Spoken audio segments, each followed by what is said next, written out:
So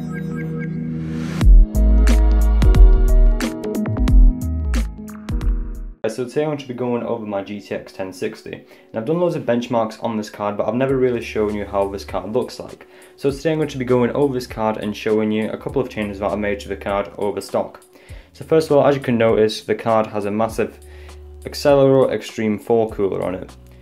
Now this cooler is considerably larger than the stock cooler. I'll actually bring that up over here. So this is the stock ACX 3.0 cooler, and as you can see, it's considerably larger.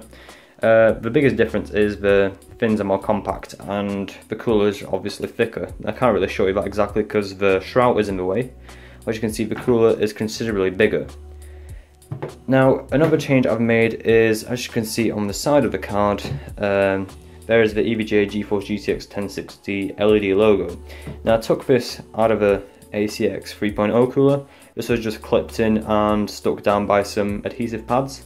So I can always take this out and put it back in this cooler if I ever want to send this card back into warranty. Now if we look at the back of the card, you can see the huge backplate that comes with the Accelero Xtreme IV cooler. So I'll just show you a bit from the side. Now the GTX 1060 has the core very much to the left. So as you can see, the backplate takes up most of the left side than the right side, how it did on the 970. Now if I show you from this side, you can kind of see where the cooler contacts the GPU.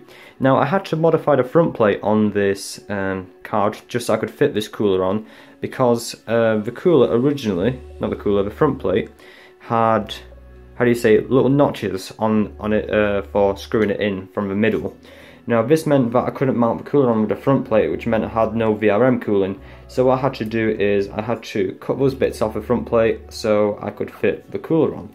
But now as you can see, it fits on perfectly fine with the front plate. Now I'll just quickly put the cooler side by side again just to show the differences in thickness. So I'll try to do this. As you can see, this is not the most scientific comparison, but here is the ACX 3.0 cooler. So as you can see, the Accelero is much thicker. So this is what allows the card to run below 50 degrees at pure silence. But yeah, that's pretty much the entire card. This card is also flashed to an ASUS Strix BIOS. The reason for that is because the Strix BIOS runs at a tiny bit higher voltage, and it also has a higher power limit threshold. So I was capable of cross-flashing this card from the EVGA GTX 1060 FTW BIOS to the ASUS Strix OC BIOS. So now it runs at a slightly higher core clock than the EVGA BIOS, and it is more stable.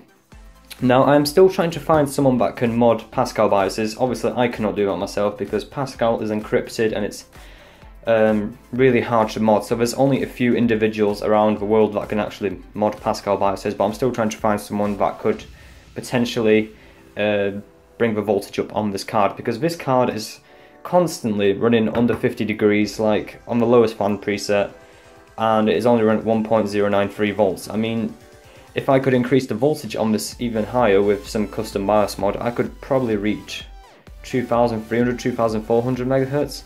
So I feel like this card has a lot of potential, but the BIOS is kind of limiting it, as the max voltage on the BIOS is 1.093 volts. So yeah, that is pretty much the card that I wanted to show you. So I hope you guys enjoyed this video, and I'll see you next time. Peace out.